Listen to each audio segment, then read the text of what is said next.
저희들을 너무 사랑해 주셔서 저희들의 모든 이런 것들을 주시고 또 쓸 것과 저희들의 인생을 인도하신 하나님께 또 영광 올려드립니다. 시간 또 우리 11조로 감사금으로 또 성경금으로 또 여러 가지 모양으로 주님 앞에 드려진 예물들을 받으시며 열방을 위해서 모든 교회와 지역사회에 귀하게 받을 수 있도록 주님 역사하여 주시옵소서. 북한 종이 말씀 나눌 때 마가복음 13장 말씀 나눌 때 주님 우리의 인생을 다시 돌아보게 해주시고 주께서 우리에게 말씀하시는 하나님의 말씀으로 우리의 삶이 변화되고 은혜되는 시간 될 수 있도록 역사하여 주시옵소서. 예수님의 이름으로 기도했습니다. 아멘. 감사한 거는 제가 말씀 본문 오기 전에 3월달 마지막 주일이잖아요. 저희가 교회에 개척하고 5년차가 되는데 이번 달 재정이 제일 많이 들었습니다. 할렐루야. 정말 감사하게 하나님께서 이번 달에 여러 새로운 분들 또 헌금해 주셔가지고 올해 지난 5년 동안 4년 넘는 기간 동안에 가장 많은 재정을 성도들이 함께 해서 헌금하게 하시고 그래서 너무 감사하죠. 주님께 영광을 올려드립니다. 네, 말씀 나누겠습니다. 마가복음 말씀이고요. 마가복음 13장 1절부터 37절까지 말씀입니다. 길어요. 엄청 길어요. 말씀이 길어서 고민이 좀 되는데 그래도 한 번 쭉 되고 그렇다고 설교가 되지 않습니다. 할렐루야. 그래서 본문은 좀 긴데 잠을 쭉 읽고 이제 말씀 나누도록 하겠습니다. 제가 먼저 읽고 같이 작수절 저도 좀 빨리 읽으시면 감사하겠습니다. 같이 한번 평상 조금 빨리 좋겠습니다. 예수께서 성전에서 나가실 때에 제자 중 하나가 이르되 선생님이여 보소서 이 돌들이 어떠하며 이 건물들이 어떠하니까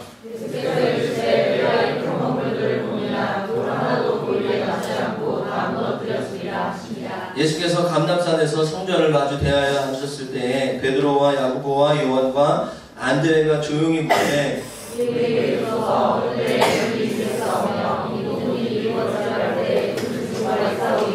예수께서 이르시되 너희가 사람의 미혹을 받지 않도록 주의하라.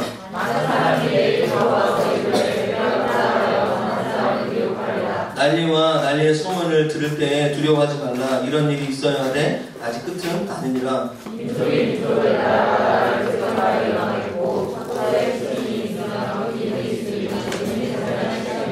너희는 스스로 조심하라. 사람들이 너희를 공회에 넘겨주겠고 너희를 회당에서 매질하겠으며 나로 말미암아 너희가 권력자들과 임금들 앞에 서리니 이는 그들에게 증거가 되려 함이라. 사람들이 너희를 끌어다가 넘겨줄 때에 무슨 말을 할까 미리 염려하지 말고 무엇인지 그때 너희에게 주시는 그 말을 하라. 말하는 이는 너희가 아니요 성령이시니라.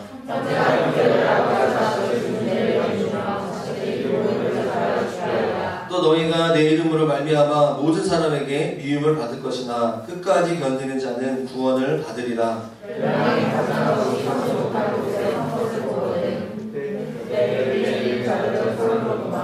지붕 위에 있는 자는 내려가지도 말고 집에 있는 무엇을 가지러 들어가지도 말며 그날에는 아이된 자들과 젖먹이는 자들에게 화가 있으리로다.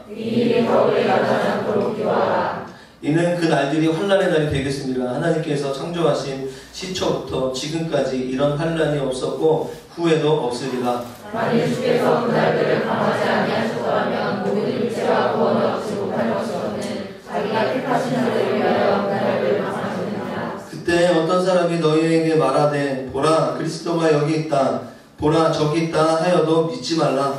어디 그리스도들과 어디 선지자들이 일어나서 이적과 기사를 행하여 하시나 있으면 하찮은 경우를 하리라. 너희는 삼가라. 내가 모든 일을 너희에게 미리 말하였노라. 그때 그 환난은 해가 어두워지며 달이 빛을 내지 아니하며 별들이 하늘에서 떨어지며 하늘에 있는 권능들이 흔들리리라. 그때 인자가 구름을 타고 큰 권능과 영광으로 오는 것을 사람들이 보리라. 또 그때 그가 천사들을 보내어 자기가 택하신 자들을 땅끝으로부터 하늘 끝까지 사방에서 모으리라.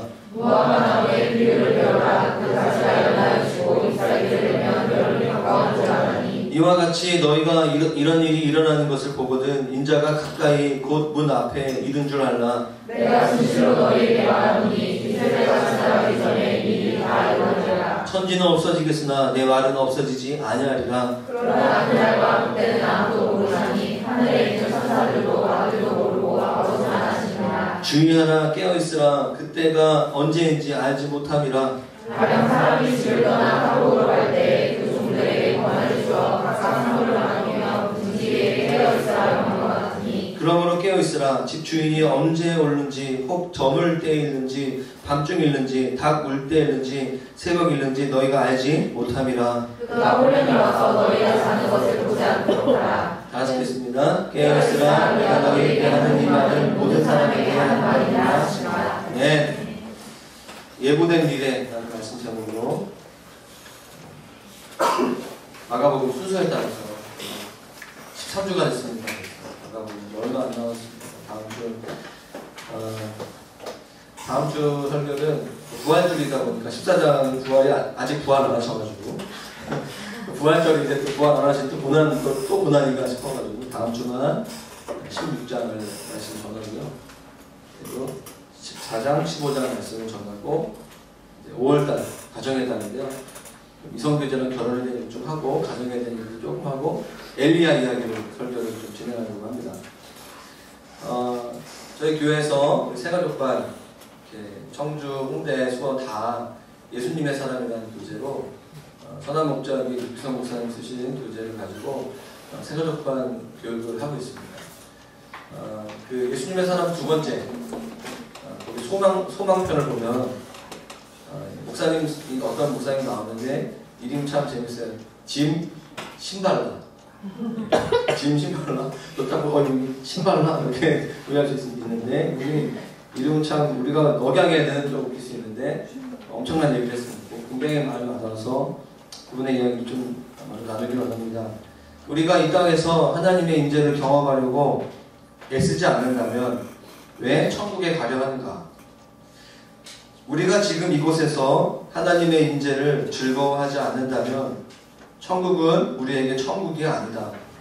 이 땅에서 하나님을 애타게 원치 않는 사람을 왜 하나님께서 천국에 보내시겠는가? 저는 이 글을 보고서 굉장히 도전이 많이 됐어요. 내가 이 땅에서도 주님의 인재와 주님을 정말 사모해야 되는구나 라는 것들을 다시 깨닫게 되었습니다. 우리 주위의 사람들의 많은 그 삶들을 보면 그 사람이 어디를 향하여 가고 있는지 우리가 대충 알 수 있습니다. 우리가 오늘 지금 이번 한 주간 동안에 예수님의 인재를 사모하고 그분과의 교제를 여러분들이 즐거워하셨다면 여러분들을 지금 뿐만 아니라 앞으로도 천국을 향하여 가고 있는 사람일 것입니다. 천국은 예수님의 영광스러운 교제가 영원히 지속되는 곳이기 때문입니다.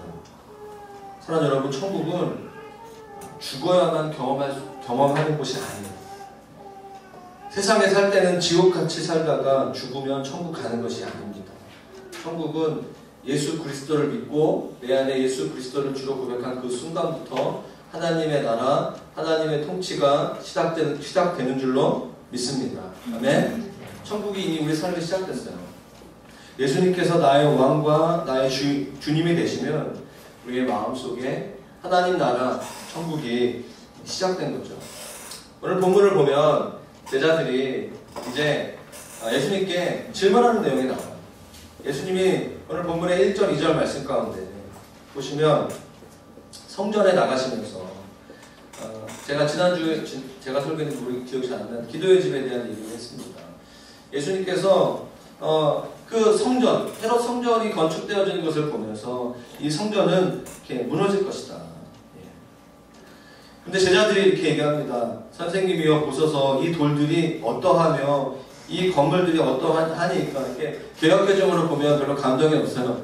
근데 표준세번역으로 보면 이렇게 얘기하고 있어요. 얼마나 굉장한 돌입니까?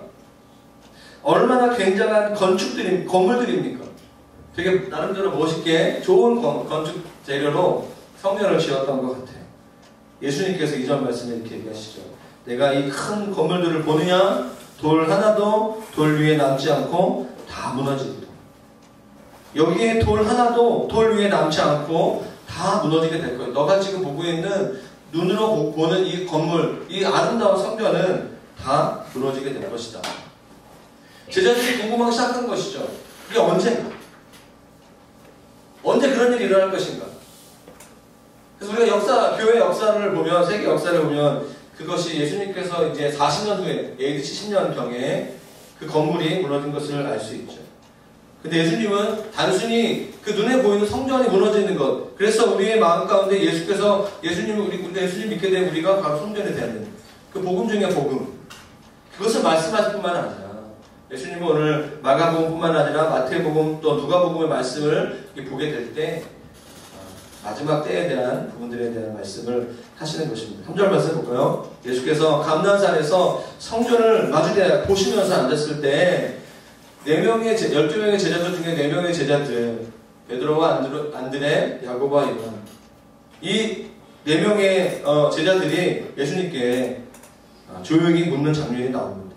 그 질문에 대답하는 5절부터 37절까지의 말씀, 마가복음은 37절에 끝나지만 마태복음은 24장과 25장 굉장히 많은 내용의 비유를 들어서 주님께서 고난주간 6월절날 십자가에 달려 죽으시기 이틀 전에 이 설교를 하신 거예요. 마가복음 14장 1절 말씀 보면 이틀이 지나면 유교절이라고 되어 있어요. 예수님은 6월절 어린 양의 피가 되셨어요. 다시 말해 오늘날로 말하면 수요일쯤 되는 거죠. 돌아가시기 얼마 전에 주님께서 이 말씀을 굉장히 유언과도 같이 굉장히 깊이 있는 말씀을 하셨던 겁니다. 오늘 저는 마가복음 13장에 대한 이 강해를 하면 너무 길기 때문에 간단하게 몇 가지 그 큰 주제들이 있습니다. 그 부분과 마태복음 25장 전반부에 나와 있는 깨어있음에 대한 부분들을 가지고 설교를 하기를 원합니다. 제자들이 주님께 물어봅니다. 이런 일이 무엇이며 언제입니까? 영어 성경을 보니까 그 징조는 사인이에요. 사인, 표지. 언제 그 일이 일어나겠습니까? 제자들이 물어봤을 때는 그때는 육안으로 보이는 그 성전이 무너지는 때를 제자들은 물어본 거죠. 언제 그 성전이 그럼 무너지겠습니까? 주님이 원하셨던 대답은 마태복음 24장 3절 말씀을 보면요. 이 병행본문을 보면 이렇게 얘기하고 있습니다. 어느 때에 제자들이 물어보죠. 이런 일이 있겠사오며 주의 임하심 그리고 세상 끝에는 무슨 징조가 있습니까? 제자들은 단순히 그 눈에 보이는 성전이 무너지는 뿐만 아니라 언제 주님이 다시 오시겠습니까? 그 사인이 무엇입니까? 라고 주님께 묻는 내용입니다. 주의 임하심, 이거는 영어 성경 보니까 You are coming. 당신이 언제 현재 진행형이 당신이 언제 오겠습니까? 그리고 세상 끝, The end of the age. 다시 말하면 마지막 때, end time에 대한 얘기예요. 언제 주님이 오시겠? 역사의 끝이 언제냐는 거죠. 여러분, 이렇게 우리가 이 땅을 태어나게 되면 가장 많이 궁금한 게 그거 아니에요? 내가 언제 죽을 것인가? 내가 무엇을 살다가 별로 관심 없어요? 저는 되게 궁금해요. 내가 몇 살까지 살 것인가? 저는 20대 때 그런 생각을 많이 했습니다. 누가 어떤 목사님이 저한테 그 청중들에게 설교했던 내용이 굉장히 인상적이었던 것 같아요. 나는 이 땅에 살아야 될 목적이 있는 한 난 죽지 않는다. 비전이 있으면 난 죽지 않는다. 하나님께서 나를 향하신 목적과 이 땅에서 살아야 될 이유와 목적이 있는 한 나는 뭐 사고를 당할 수 있고 아플 수도 있겠지만 살아야 될 이유가 있는 거죠. 할렐루야? 살아야 될 목적과 이유가 있으면 난 죽지 않는다. 그때부터 제가 되게 담대해졌어요. 운전도 함부로 하고 막 함부로 살기 시작하면서 난 죽지 않아. 난 비전이 있으니까. 캠퍼스 하늘나라고 그러니까 세워진 난 비전이 있으니까 난 절대로 죽지 않아. 평가사체 간사하는 동안에는 죽지 않아. 간사 사임을 결정하는 순간부터 불안하기 시작하는 거예요. 얼른 주님께 기도했어요. 주님 내가 무엇을 위해 살아야 되는데. 캠퍼스는 이제 아닌데 주님 내가 무엇을 위해 살아야 되겠어요. 주님 교회가 지금 빨리 감사합니다. 주님. 제가 여러분들이 살아야 될 이유가 있지 않겠습니다. 당분간 제가 오래 살 것 같아요. 100개의 교회 처한다고 청계에 아주 되게 오래 살 거예요. 농담으로 얘기했는데요. 여러분, 이 땅에 우리가 살아야 될 목적이 있는 한, 사명이 있는 한, 우리가 이 땅에서 삶을 살아야 될 이유가 있는 거죠. 주님이 우리를 향하신 목적과 계획이 다 있으십니다. 믿으시죠? 때때로 우리가 살다 보면 막 헷갈리고 막 고민되고 그렇겠지만 목적이 있어요. 우리 인생을 향하신. 오늘 제자들도 주님이 이제 내가 이 땅에 온 것은 섬기러 왔다. 내가 죽으러 왔다. 십자가가 얼마 안 남았다. 이틀밖에 안 남았잖아요. 그러니까 제자들도 불안한 거죠. 이제 정말 주님이 가시는구나. 가시면 다시 언제 오시는가? 언제 하나님 나라가 회복되어지는가? 궁금한 거예요. 정말. 그래서 그 성전을 바라보면 성전도 무너진다 그래요. 눈에 보이는 성전도 무너진다 그러고 예수님 떠난다 그러고 십자가 죽으신다 그러고 100% 믿지는 않았지만 제자들도 이렇게 마음속에 궁금함이 있는 거예요. 여러분 3년 전에 제자들은요. 제자들 중에서 가장 먼저 주님이 콜링한 사람들이 오늘 본문에 나와 있는 사람들이죠. 베드로, 안드레, 야고보, 요한이에요. 저희가 몇 주 전에 제가 설교를 마가복음 1장에 나와 있는 이들의 부르심에 대한 설교를 했던 것 같아요. 여러분 예수 그리스도를 만나고 예수 그리스도를 이렇게 깊이 교제하다 보면 제자들이 3년쯤 지났을 때 역사의 끝에 대한 궁금증이 생긴 거예요. 주님의 십자가 그리고 성령님이 이 땅에 오신 다음 그리고 그 다음에 하나님의 나라가 어떻게 세워질 것인가에 대한 관심을 갖게 된 것이죠. 여러분들도 궁금하지 않습니까? 이 땅에 하나님 나라가 정말 이 대한민국 땅 가운데 하나님 나라가 정말 임하고 있긴 한가? 주님이 지금 어떤 일을 해오고 계신가에 대한 궁금증과 그 관심들이 우리 가운데 있습니다. 그래서 역사상 기독교 역사를 볼 때 수많은 이단들이 있었고 종말론에 대해서 잘못된 해석과 잘못된 가르침으로 인하여서 정말 가정이 파괴되어지고 교회가 어지러워지는 이야기들이 너무나 많은 거죠. 최근에 CBS에서 신천지 아웃 그래가지고 몇 부작 그 방송을 좀 했습니다. 되게 엄청났어요. 저 좀 봤는데 정말 너무 막 이렇게 안타깝더라고요. 마음이 어렵고 기회 되시는 분들은 보시면 좀 정리가 되실 거예요. 가정이 파탄나죠. 굉장히 어려운 일들이 많이 있습니다. 여러분 기독교 역사상 수많은 이단들이 있었는데 그 이단들의 타겟 그 목표는 교회 밖의 사람들이었어요. 유독 신천지만 그 타겟이 교회 아니었어요. 그러니까 이단 중에 이단인 거예요. 그렇게 어려운 이단이 없는 거죠. 지금 우리는 오늘 말씀에 나와 있는 대로 그런 이단들이 파렴치고 미혹된 그런 시대 속에 살아가고 있습니다. 그렇기 때문에 당일 예전에 80년대 담임 성경에 시한부 종말론 저도 옛날에 가지고 모르겠는데 저희 어머니가 한때 집사님일 때 제가 아직도 기억이 나요. 느낌이 있어요. 그래서 어느 수요일인가 금요일날인가 그 어머니가 어느 집회에 갔는데 저를 데리고 갔어요. 제가 초등학교 한 저학년 때였던 것 같은데 갑자기 상가를 가는데 방배동 이쪽에 있던 건물이 교회인가 상가인지 모르겠는데 갑자기 커튼을 쫙 치면서 슈거! 그래가지고 비디오를 막 보여주는 거예요. 되게 무서워요. 어린 나이에 거기서 무서워서 막 갑자기 사람들이 막 이렇게 막 기도 같은 거 하는데 막 다 울면서 막 이렇게 하면서 막 이렇게 그때 되게 무서웠어요. 제 느낌의 기억이. 그분들이 알고 보니까 어머니가 잠깐 어머니가 빠진 건 아니고 누가 초대를 갔던 기억이 있다. 그래서 한국 교회는 종말론에 대해서 가르치지 않습니다. 마지막 때 얘기하면 무조건 이단이라고 생각해요. 주님은 요한계시록에 대해서 요한계시록은 승리하는 교회 마지막에 정말 단친구와 친구처럼 신랑을 예수 그리스도를 맞이한 단장된 그 교회에 대한 얘기라면 오늘 주님께서 성경 중에 다니엘서 12장과 또 오늘 나와 있는 마가복음 13장, 마태복음 24장, 25장 말씀 가운데 마지막 때 그 징조에 대해서 굉장히 자세하게 주님께서 기록하고 있습니다. 이 부분을 여러분들이 정확하게 이 설교를 이해하고 이 말씀을 여러분들이 정말 마음으로 받아들인다면 신천지에 빠질 일이 없어요. 이단에 빠질 리가 없습니다. 주님이 우리에게 정확하게 말씀하신 엔타임에 대한 건강한 종말론에 대한 부분들에 대한 설교를 하기를 원합니다. 제가 이렇게 보니까 2년 전에 마태복음 설교할 때 이 설교를 좀 했던 것 같아요. 그래서 좀 업그레이드 해가지고 제가 말씀을 20분 정도 남았는데 제가 말씀을 나누겠습니다.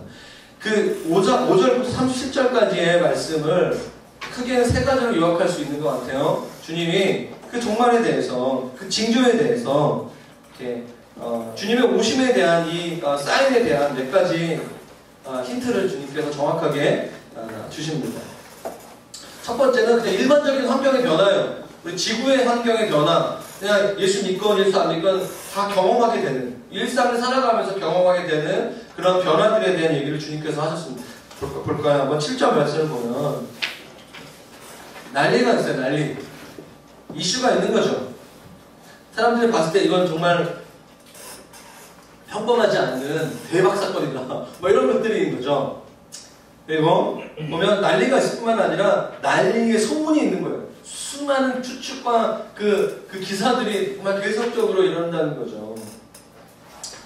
8절 말씀 볼까요? 민족 간의 분쟁과 전쟁이 있다는 거죠. 민족 분쟁뿐만 아니라 나라 간의 전쟁이 있다. 그리고 8절 후반부를 보면 기근이 있어요. 이렇게 가뭄이라든가 홍수 이런 것들로 인해서 먹지 못하는 그런 것도 있는 거죠. 주님 말씀하시는 건 뭐냐면 그것은 재난의 끝이 아니라 시작에 불과하다. 주님 말씀하시는 거죠. 이것은 일반적인 환경의 변화예요. 12절 말씀을 볼까요? 형제가 형제를, 아비가 자식을 죽이는데 내어주는 거. 자식들이 부모를 대적하여 죽게 하느니라. 여러분 요즘 맨날 인터넷이나 뉴스에서 보는 거잖아요. 그렇죠? 너무 많아요. 제가 한 20년 전에만 해도 경기도 과천에서 박모 형제가 그 친구가 예수 믿고 가서 죽었는데 이 친구가 아버지 어머니를 살해한 사건이 있었어요. 정말 그 박한상인가? 여러분 잘 모르실 거예요. 제가 한 20살 때인 것 같은데 20년 전에 그게 정말 대한민국을 완전히 정말 피기 싫었으면 어떻게 아들이 자기 어머니를 죽일 수 있는가에 대한 이거는 그 당시까지는 그런 일이 거의 없었거든요. 근데 오늘날을 보면 정신적인 질환 뭐 있을 수도 있고 여러 가지 홧김에 분노 조절이 안 되는 거죠. 그래서 형제가 형제를, 아비가 자식을 죽이는 일들이 20년에 비해서 확실히 제가 봐도 여러분 다 아실 거예요. 그런 일이 너무나 많아진 거죠. 19절 말씀 볼까요? 지금까지 이런 환난이 없었고 후에도 없으리라. 환난이 있다는 거예요. 고난이 있다는 거죠. 그것은 예수 안 믿거나 다 마찬가지라는 얘기예요. 그런데 24절, 25절 보면 그 환난이 있는 다음에 사실 어려움이 있을 뿐만 아니라 해가 어두워지는 거예요. 해가. 자연적인 어떤 그 태양의 그 에너지 그것들이 어두워지는 거죠. 그리고 다시 달이 빛을 내지 않는 거죠. 달빛이 그러니까 그 조명, 빛에 대한 부분들이 이렇게 자연적인 어떤 현상들에 대한 어려움들이 있다는 거죠. 25절 말씀 볼까요? 별들이 하늘에서 떨어지고 하늘에 있는 권능들이 흔들리는 거죠. 우리가 알고 있는 지구 환경에 변화가 있다는 얘기예요. 그게 주님이 징조라고 말씀하시는 거죠. 불법이 성한다는 거죠. 12절 말씀 보면 제가 이 12절 말씀은요, 마태복음 24장 12절 말씀이에요. 불법이 성한다는 거죠. 이게 뭐냐면 제가 예전에 생명의 삶에서 얘기했는데 죄가 뭐냐? 죄는 법이 없는 거예요. 질서가 없는 거예요. 무법이 바로 죄다.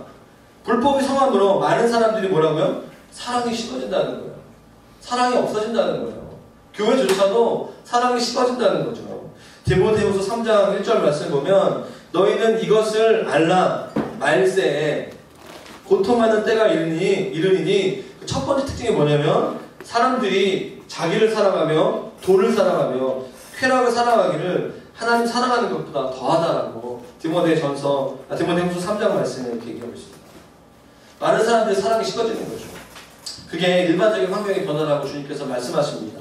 두 번째로는 그리스도인들에게, 예수 믿는 사람들에게 일어나는 변화예요. 그게 뭐냐면 11절 말씀인데요. 같이 한번 읽겠습니다. 11절 말씀 시작. 사람들이 너희를 끌어다가 너희를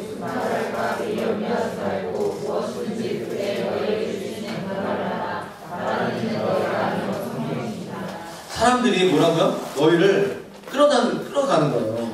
너희를 넘겨준다는 거죠. 그러니까 이거 너희는 제자들을 향해서 말하는 거예요. 예수 그리스도를 따라가는 제자들에게 주님이 말씀하시는 거 뭐냐면 사람들이 예수 앞에서 산 너희들을 싫어할 거라는 거예요. 별로 안 좋아할 거라는 거예요. 그리고 안티기독 이건 당연한 거죠. 그리고 12절 말씀 볼까요? 예수님의 13절 말씀 너희가 내 이름으로 말미암아 예수 그리스도의 그 이름으로 말미암아 모든 사람에게 미움을 받을 것이다. 이번 주가 지난주가요. 내일 월요일날 중국 기도가 있잖아요. 저희 아내가 인도 때 저도 이렇게 옆에 있었어요. 그때 이제 한 7-8명 있는데 뭔가 다 이렇게 좀 지쳐있고 힘든 것 같아요. 기도하기가 좀 힘들죠? 그날 저희 아내가 이렇게 교회 인도하면서 혹시 여러분 중에서 캠퍼스나 직장 속에서 예수 믿고 신앙생활 하는 거 어려운 사람들이 있으세요? 그러면서 혹시 캠퍼스의 직장에서 주위 관계 맺는 날마다 있는 사람 중에서 혹시 혼자 예수 믿는 사람? 손들어 보라고. 저는 뭐 한두 명 손들 줄 알았거든요. 그 자리에 있던 사람 다 있죠? 기억하죠? 할렐루야? 아니면 저런 뭐 기다가 이렇게 있는데 거의 대부분 손들었어요. 저는 그때 성도들과 국민의 마음 막 제가 그 옆에 혼자 울었어요. 정말 고생이 많구나. 난 정말 편하게 신앙생활 하는 걸 수 있겠다. 제 주위에는 목사님들, 선교사님들, 성도들밖에 없잖아요. 우리 성도들을 위해서 격려하고 기도해야 되겠다. 그 마음을 막 들었어요. 우리 주위에 갈수록 제가 그 얘기 들었어요. 어떤 선생님인가 학부모인가 그 얘기 들었어요. 이제 초등학교 한 20-30명 있는데 한 반에 정말 크리스찬 정말 다음 세대 우리 학생이 한두 명이래요. 주일날 예배 드리는 사람 한두 명. 앞으로 10년, 20년 후에 최근에 그 기독교 미래학자 최윤식 박사라고 있어요. 2030년 한국교회 미래. 작년에 완전히 히트쳤거든요. 2가 나왔어요. 그 책의 요지가 뭐냐면 한국교회 이대로 가면 되게 어렵다는 거예요. 그 중에 하나 그러면서 얘기한 게 뭐냐면 2015년부터 2025년까지가 골든타임이라는 거예요. 앞으로 10년 동안 다음 세대의 한국 교회에 무엇인가 변화가 일어나지 않으면 굉장히 어려운 시간들을 지금보다 더 어려운 시간들을 보내게 될 거예요. 이 사람은 예언도 아니고 그냥 학자의 마인드로 미래 학자의 마인드로 이 사람이 일반 학교의 교수예요. 근데 한국 교회를 연구했죠. 조사한 그 자료예요. 저는 어느 정도 이렇게 들어볼 필요가 있다는 생각이 들었어요. 변수가 몇 개 있어요. 그 중에 하나가 뭐냐면 통일의 문제, 북한의 문제. 앞으로 10년 안에 북한과의 문제가 어떻게 해결되냐에 따라서 한국 교회에 변화가 있을 것이다. 또 하나는 교회론의 변화가 있어요.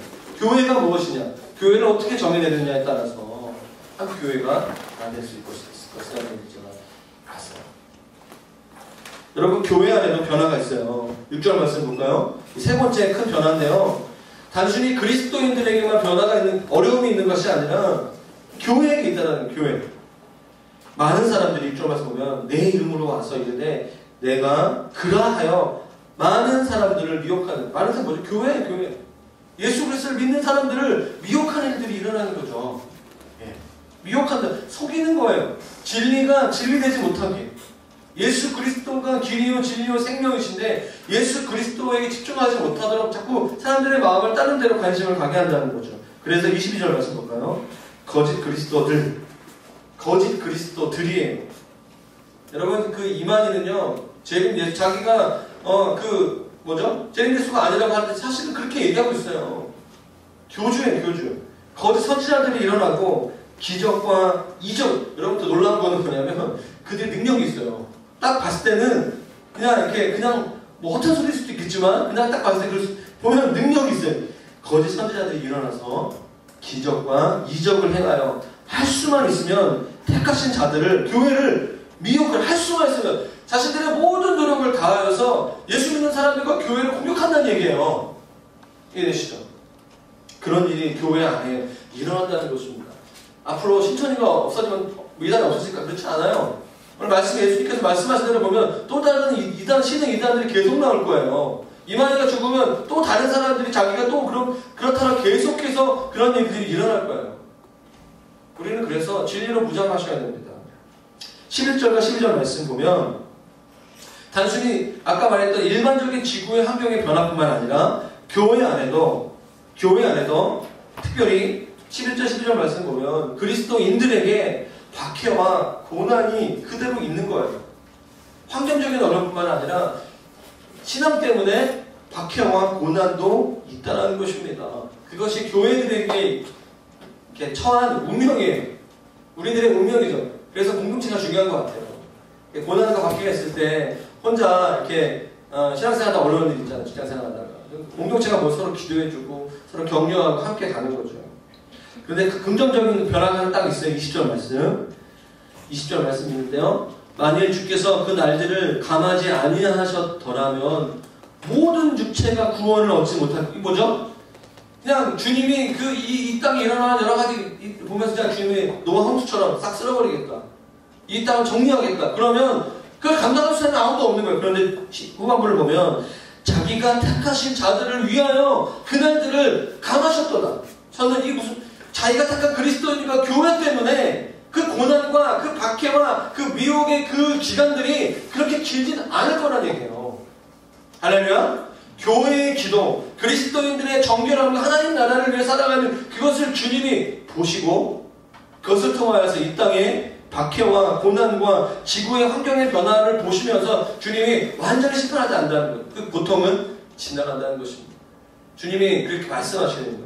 결국에 뭐냐면 우리가 이 메시지를 통하여 제가 결론을 좀 내리면서 말씀을 좀 이렇게 정리된 바로 끝난 건 아니고 몇 가지 정리를 좀 메시지를 정리하기 위한 그렇다면 우리가 어떻게 살아갈 것인가? 주님이 말씀하셨다는 것은 그러니까 두 가지가 항상 있는 거예요. 종말론을 생각할 때 두 가지입니다. 굉장히 어려워질 거예요. 더 어려워질 겁니다.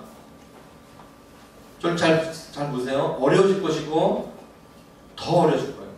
여러분들이 저에게 대부분 20, 30대가 많잖아요. 여러분 30대가 되고 40대가 되고 50대가 되면 한국교회는 더 어려워질 거예요.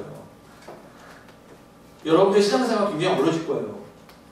아이를 낳고 교육시키다 보면 여러 가지 생각들이 너무 많아요.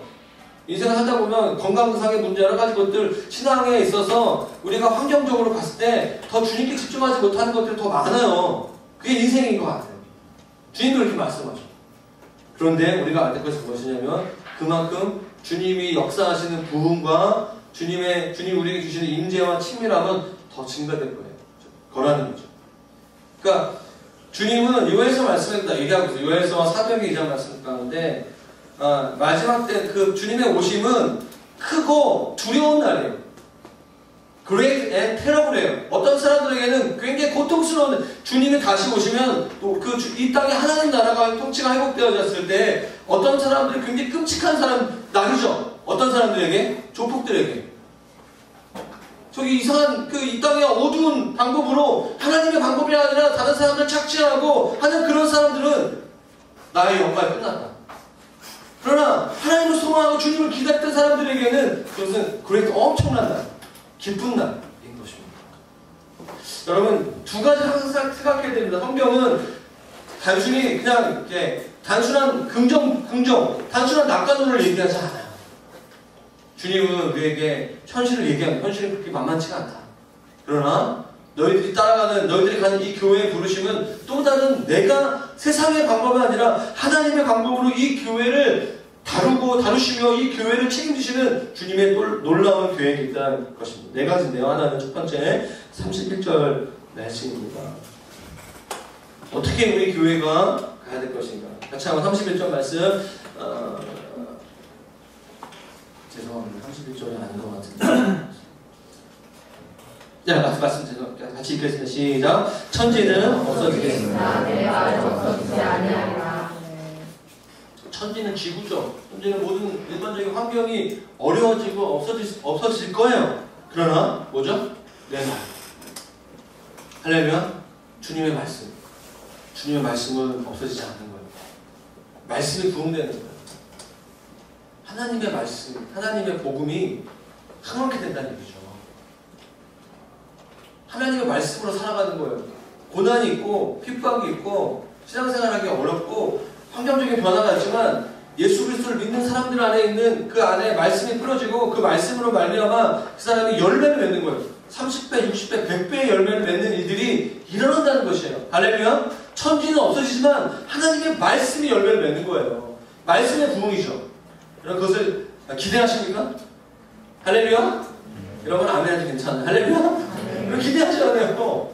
주님이 다시 오실 그 때로 갈수록 하나님이 우리에게 더 똑같은 말씀인데 왜 이렇게 말씀이 달지? 이 말씀이 나에게 힘이 되지? 내 인생은 너무 힘든데 이 말씀이 나에게 정말 힘이 되는 거예요. 그 말씀이 나에게 새롭게 다가오고 그 말씀이 내 인격과 내 삶을 바꾸는 그런 일들이 일어난다는 얘기예요. 여러분 기대하십시오. 두 번째로 주님이 말씀하시는 거 뭐냐면 1절이죠. 13절 말씀이에요. 13절 같이 한번 읽겠습니다. 시작. 또 너희가 내 이름으로 말미암아 모든 사람에게 미움을 받을 것이며 끝까지 견디는 자는 구원. 끝까지 견디는 자. 우리 이 시대에 우리 그리스도인들의 부르심은요. 저를 따라 보시겠어요? 끝까지 견디는 부르심. 인내. 끝까지 견디는 자가 이기는 거예요. 견디면 이깁니다.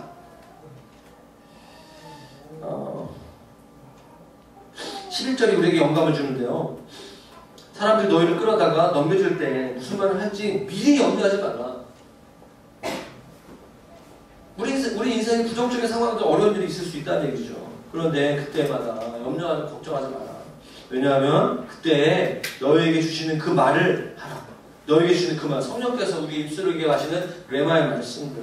말씀을 때문에 이는 너희가 아니라 성령께서 우리 가운데 더 역사하신다는 거죠. 인내할 수, 단순히 주님이 참으라는 게 아니라 그 참는 과정 가운데 내가 너희와 함께 한다는 얘기예요. 단순히 너희가 그냥 무식하게 인내하는 것이 아니라 그 가운데 내가 너희에게 친밀함을 부어줄 것이다. 그냥 버티는 것이 아니라 너희들의 힘과 노력이 아니라 그 순간에 너희에게 세밀하게 너희의 마음 가운데 찾아올 것이다. 성령께서. 그 얘기죠.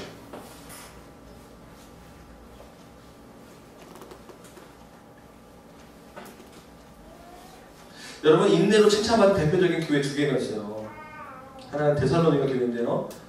데살로니가 전서 1장 3절 말씀에 너희의 믿음의 역사와 사랑의 수고와 우리 주 예수 그리스도에 대한 소망이 있네. 소망이 있는 사람은 인내합니다. 소망을 잃어버리면 그냥 가는 거예요. 이 땅에 살아야 될 이유가 없으면 그냥 자기 스스로 목숨을 끊을 수 있는 거죠. 소망이 있다면 인내할 수 있죠. 주님의 다시 오심을 소망하셔야 돼요. 할렐루야. 주님이 내 삶 가운데 완전히 통치하시는 그날을 우리가 기다려야 돼요. 계시록 3장 10절 말씀, 빌라델비아 교회를 향하여서 주님 말씀하셨습니다. 내가 나의 인내의 말씀을 지켰은즉. 내 말씀은 사실은 쓰다. 그러나 너희가 그 말씀을 인내하며 지켰다. 내가 또한 너를 지켜 시험의 때를 면하게 하리니 이는 장차 온 세상에 임하여 땅에 거하는 자들을 시험할 때라. 내가 속히 오리니 내가 가진 것을 굳게 잡아 아무도 내 면류관을 빼앗지 못하리라. 귀한 말씀이죠. 세 번째로 우리에게 주님 말씀하시는 건 뭐냐면 깨어있으라는 거예요. 깨어있으라. 결국 주님이 계속 반복해서 말씀하시는 이 부분만 얘기를 하긴 하는데요. 33절, 35절, 37절 말씀입니다. 계속 반복되는 말씀이 있어요. 깨어있으라. 주의하라. 깨어있으라. 그러므로 깨어있으라. 깨어있으라. 내가 너에게 이 말을 모든 사람에게 하는 말. 깨어있는. 주님의 제자들에게 원했던 것은 뭐냐면 그런 징조와 그런 사인들이 지금 있는데 너희들이 이 땅에서 계속적으로 깨어있어야 된다는 말이에요. 제가 대학 때 식품공학이라는 과목을 이제 축산 전공했잖아요. 식품공학이라는 과목을 이렇게 했는데 제 학생들한테 가장 무서운 교수님이었어요. 인격은 되게 훌륭하신 분인데 이번에 교육 철학이 되게 특이해가지고 학생들 되게 힘들었거든요. 이분이 딱 개강 첫날 오셔가지고 나는 시험을 4번 봅니다. 그러나 시험을 언제 보는지 그때와 그 시간 아무도 모르는 거예요. 예수님 같아요. 주님 안 믿는 분 같은데 그때와 그 시간 아무도 모릅니다. 이론 수업이 한 2시간 있고 실습이 2시간, 4시간짜리 수업이에요. 4시간 동안 깨어있어야 돼요. 어느 날 봄날에 정말 저희는 그냥 처음에 이분이 그냥 선배님 그 교수님 조심해야 된다 계속 그랬거든요. 근데 저는 그때 깨어있지 못했어요. 참고로 친구들이 너무 봄날 좋으니까 야 지금 수업 땡땡 치고 출석하면서 2교시 있다가 그냥 마지막 수업에 와가지고 좀 이렇게 같이 출석 인정하고 대충 이렇게 하고 하자 그래가지고 몇 명이 도망갔어요. 교수님 보니까 한 반 좀 안 되게 없는 거예요. 잘됐다. 지금 다음 시간에 시험 봅니다. 시험 봅니다. 펴십시오. 시험을 봤어요. 그러니까 저를 비롯한 몇 명의 친구들이 시험을 봐서 4번 중에 한 번의 시험을 못 본 거죠. 정신이 바짝 든다. 나머지 3번의 시험을 깨어 있어야 되겠다. 그 다음 주부터 아무도 안 나가는 거예요. 언제 시험 볼지 모르니까. 언제 교수님이 시험 볼지 모르니까 갑자기 시험 보거든요. 제가 그랬던 기억이 있어요. 갑자기 설교 준비를 하는데 그때 그 교수님 생각나서 정신이 바짝 드는 깨어있다는 건 이런 건 아니에요. 이 교수님 마지막 때에 대한 기회가 있어서 참 탁월한 교수님이다. 예수 믿으셔야 됩니다. 이런 생각을 하고 있어요. 저희 아들이 9살이래요. 저희 아들, 제 아들과 한 달에 한두 번 목욕탕을 같이 가요. 저희 소명이 가장 좋아하는 시간은 아빠랑 함께 목욕탕 가요. 목욕탕 물 가는 거 좋지만 아빠는 이렇게 뭐 맛있는 거 사주니 과자도 사주고 물 사주고 그게 지금 콕콕한 먹고 되게 좋은 거죠. 저희 3살 때요. 저희 소명이가 정말 3살 때부터 제가 목욕탕을 제가 데리고 있죠. 6년을 제가 함께 청주원처럼 함께 하고 있는데 정말 뜨거운 물에 못 들어가는 거예요. 그냥 닿기만 하면 막 기절하는 거예요. 한 번은 제가 완본 사이에 물에 빠졌어. 그래서 혼자 이렇게 제가 너무 놀래가지고 한 4초 정도 이렇게 빠진 상태에서 있다가 나중에 보니까 이렇게 아무런 문제가 없어요. 보니까 4살쯤 되니까 발 담그고 지금은요 거의 뜨거우면 저랑 비슷한 시간에 한 10분, 20분 동안 반신욕하면 딱 있어요. 소명이가. 이렇게 견디고 이렇게 인내하는 훈련들이 되니까 감당이 되는 거죠. 제가 아까 그 예배인도 할 때 히브리서 12장 2절 말씀 믿음의 주요 온전케 하신 예수를 바라보라 이 말씀을 같이 기도했어요. 3절 말씀을 보면 너희가 피곤하고 낙심하지 않기 위해서 아직 죄와 싸우는데 피 흘릴까 싸우지 않았다. 이 말씀이 나오면서 징계에 대한 말씀입니다. 훈련에 대한. 주님은 우리에게 훈련을 시키시는데 징계는 다른 말로 훈련이에요. 그 이유는 우리를 사랑하시기 때문이라는 거죠.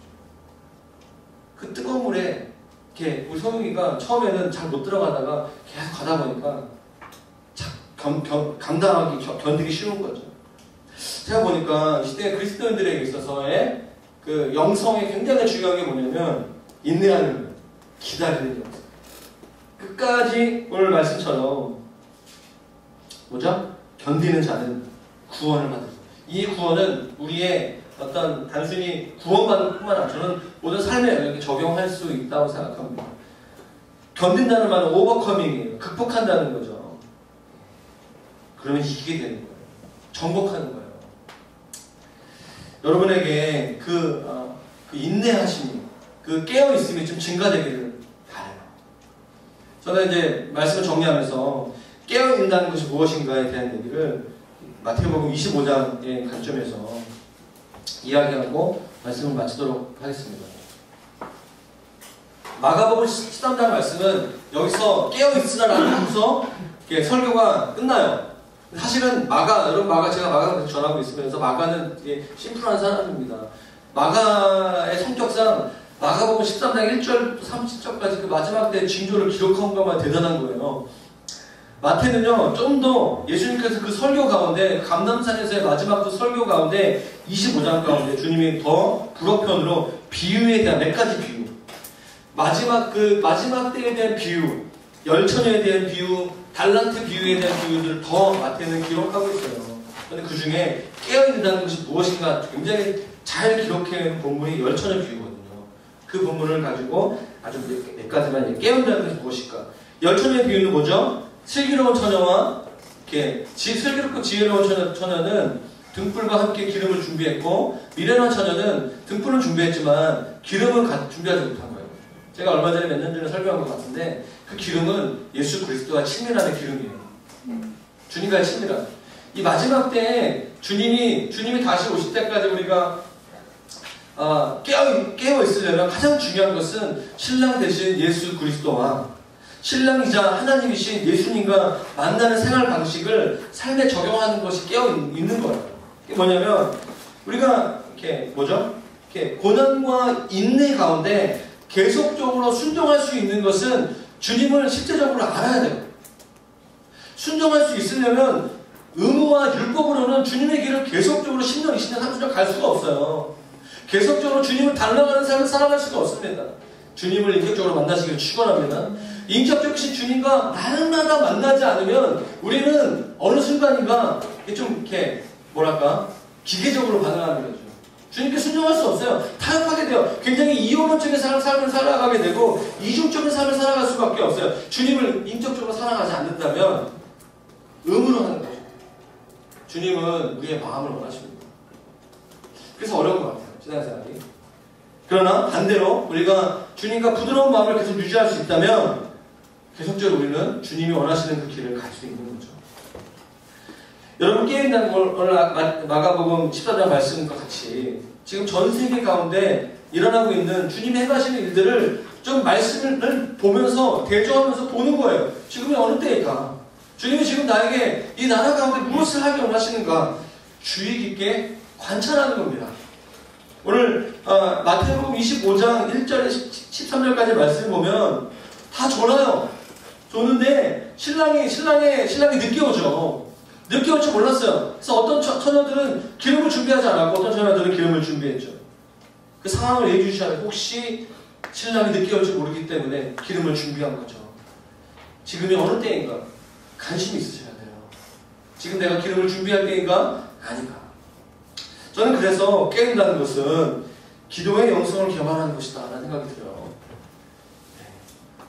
영적 각성을 말하는 각성, 어웨이크닝을 말하는 거죠. 우리에게 있어서 가장 우리가 좀 끊어야 될 것들, 대적해야 될 것은 무엇이냐면 제가 맨날 얘기하는 거 뭐죠? 영적인 무감각함. 민감하셔야 돼요. 지금이 어느 때인가? 저는 그래서 깨어난다는 것이 우리의 삶의 가장 중요한 주제가 됐으면 좋겠어요. 긴장하는 것이 아니라 영적으로 민감해지는 거죠. 하나님께서 지금 무엇을 나에게 원하시는가? 하나님께서 지금 이 시대 가운데 무엇을 원하시는가?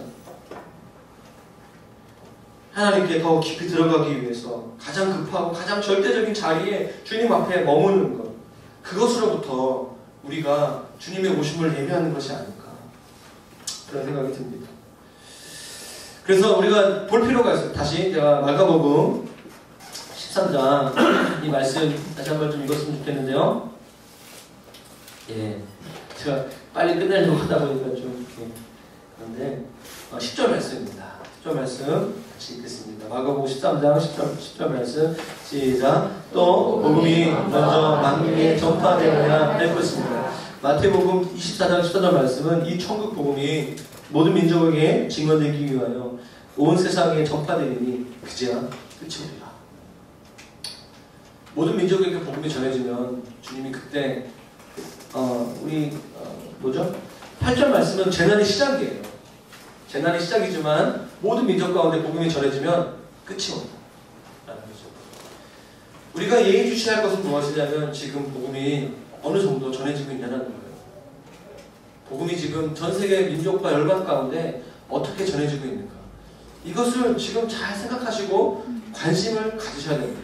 우리가 직장에서 생활하고 캠퍼스에서 살지만 지금이 하나님께서 지금 선교사들과 선교적 교회와 열방의 하나님의 기독교 단체들을 통하여서 지금 복음이 어느 정도까지 아직 남아있는, 복음이 전달되지 않는 민족들이 몇 개나 있는가, 지금 복음이 어떻게 지금 어느 민족과 어느 나라 가운데 지금 접전지 가운데 있고 지금 그 나라 가운데 하나님을 믿는 그 일들이 일어나고 있는가, 이것에 대한 관심을 가지셔야 돼요. 아멘. 이 관심을 좀 가지시기를 축원합니다. 함께 기도하시고 함께 그런 훈련도 받으시고 그런 인터넷도 좀 보시고 지금이 어느 때인가, 사람마다 조금씩 달라요. 중요한 것은 지금 복음이 전해지는 속도가 가속화되고 있다는 거예요. 그때는 언제일지 모르지만 어떤 분들은 이렇게까지 하루에 한 개의 미저도 종족이 주님께 돌아오고 있는 정도이다 까지 얘기하는 분들도 있어요. 많게는 10,000개, 적게는 한 6,000개 정도의 미전도 종족이 있습니다. 앞으로 10년과 20년이 굉장히 중요한, 영적인 굉장히 중요한 어떤 복음이 전해지는 그런 시간들인 것 같아요. 한국 선교단체와 교회 연합회인 KWMA는 2003년, 30년까지가 굉장히 중요한 시간이라고 보고 있어요. 저는 이 영광스러운 복음이 전해지는 시대 가운데 교회를 개척하고 또 선교적 교회를 여러분과 함께 세우는 것이 굉장히 기쁘다고 생각합니다. 때로는 고통스럽고 때로는 인내해야 되고 때로는 어려운 일이 많이 있지만 하나님께서 저와 여러분들과 이 교회를 통해서 하시고자 하는 일이 있다고 저는 믿습니다. 할렐루야. 그래서 감사하게 아까 제가 처음에 간증했잖아요. 3월달에 재정이 많이 들어왔다고 다른 어떤 달보다. 그래서 저는 이번에 터키에서 만났던 교회에 했던 그 현지인 형제를 좀 선교사로 현지인 선교사로 세우려고 합니다. 한 달에 10만 원씩 세우려고 합니다. 괜찮죠? 그 아포스 형제가 잘 그 길을 갈 수 있도록 기도해 주셨으면 좋겠습니다. 같이 지금 함께 말씀 이런 거 가지고 우리 짧게 기도하고 가셨으면 좋겠습니다. 하나님께서 지난 100년 동안 한국 교회에 부흥을 주셨습니다. 부흥이 있으면 항상 그 부흥이 단순히 그 민족과 그 교회 가운데 머물지 않고 전 세계 열방을 나아가는 그 일들이 있었습니다. 하나님께서 한국 교회를 세우셨을 뿐만 아니라 한국 교회가 선교하는 교회로 하나님께서 세우신 줄을 믿습니다. 이 교회도 선교적 부르신 가운데 세운 교회죠. 하나님, 이 말씀이 우리에게 계속적으로 그냥 들려지는 말씀, 그냥 이렇게 그냥 다른 수많은 말씀 중에 또 다른 하나의 말씀으로 우리가 받는 것이 아니라 주님은 그 6월절 전에 어린 양의 피로 십자가에 달려 죽으시기 전에 이 설교를 하셨습니다. 제자들이 물어봐요. 징조가 어떻게 되는지, 끝이 언제입니까? 주님이 여러 가지 것들을 말씀하셨습니다. 하나님, 우리 이 땅에서의 삶이 종말론적인 삶, 내가 내일 혹시 죽게 되면 내가 오늘 무엇을 어떤 목적과 어떤 방향성으로 살아야 됩니까? 우리가 목적과 초점이 분명한 삶, 선교적인 삶을 살 수 있도록 다시 한번 우리의 삶을 주님께 의탁하고 올려드리면서 이 교회가 그런 교회가 될 수 있도록 주님의 오심을 예비하고 말씀이 부흥되어지고 인내하고 깨어있는 복음을 전하는 그런 교회 될 수 있도록 위해서 한 주간 동안 또 저희 사순절 마지막 주간인데 함께 기도하면서 이 시간들을 보냈으면 좋겠습니다. 같이 시간에 통성으로 기도하며 나아갔으면 좋겠습니다. 기도하겠습니다. 예, 주님 이 시간에 우리가 기도할 때 하나님